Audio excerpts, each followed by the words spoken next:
Now let's come to some specifics now. What do you do in Nigerian Bible Translation Trust?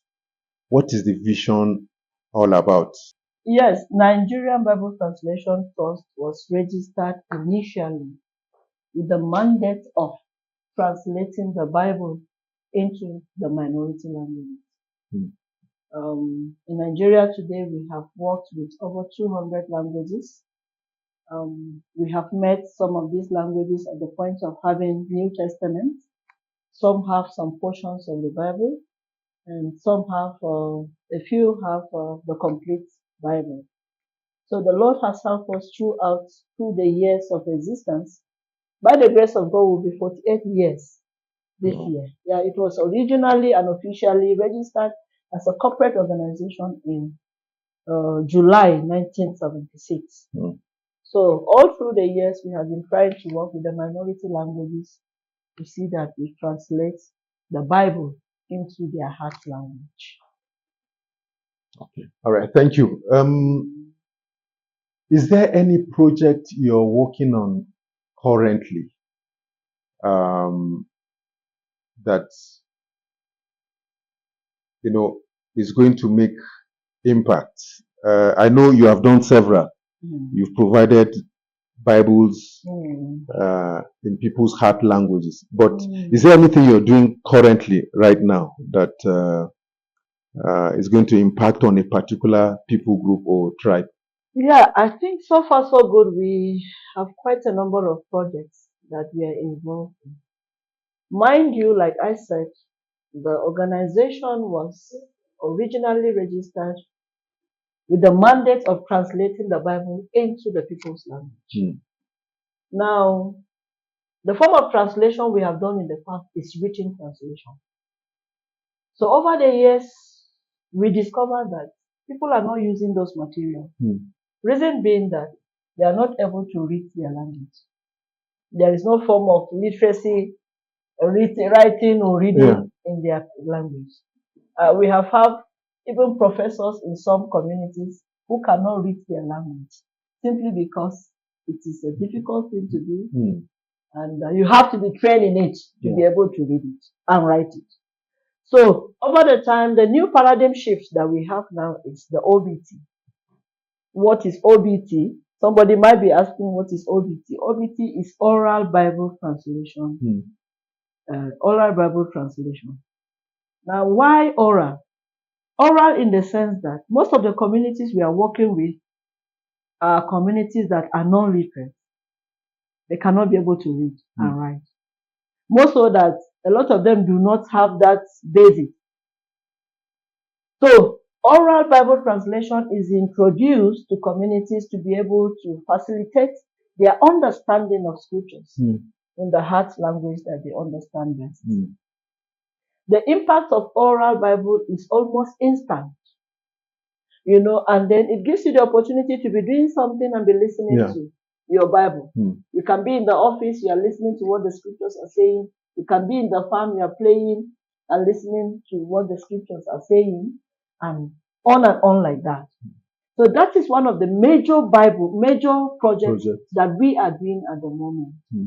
It started last year with engaging 49 languages with just one funding, one partner. One partner signed about 49 languages. So as of today, many communities are excited, are happy. We see the Lord transforming individuals. God is transforming churches, transforming communities. And that is really inspiring. That is encouraging our hearts to keep doing more. So we are praying that going forward, we should be able to have a society that has gotten all that it takes to hear God speak directly to their hearts. Great. Yeah, I'm impressed with the fact that as an organization, when you discovered a gap, you had to do a paradigm shift, and you're seeing results with that paradigm shift, and that's quite impressive because of the strategic intervention that you're doing with your OBT, Oral Bible Translation.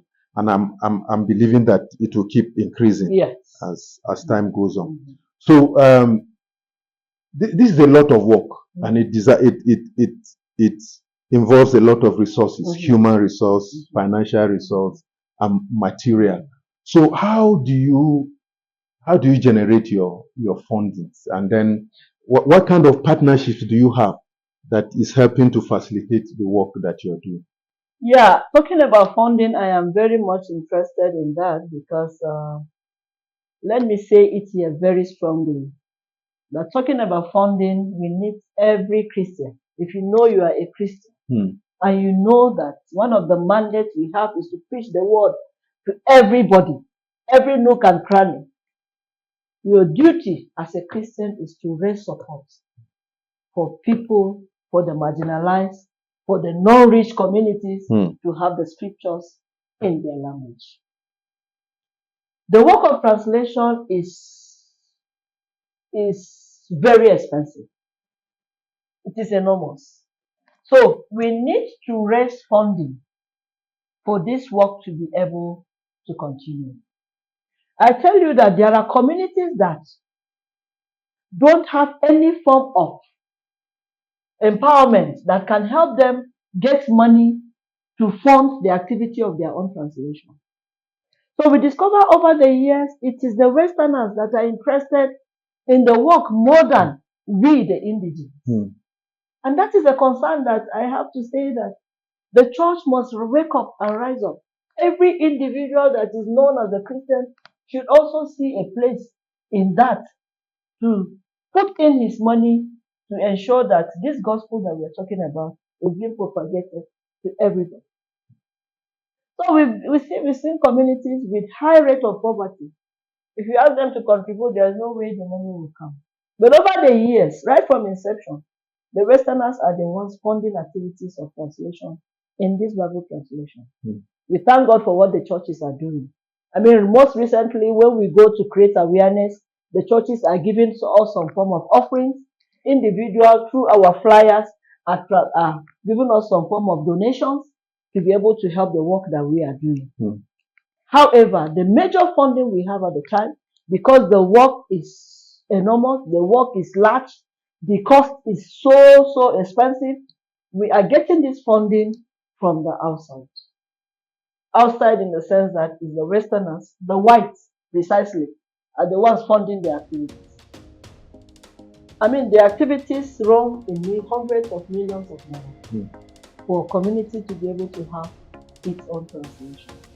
But no amount is small or big. I want to encourage them.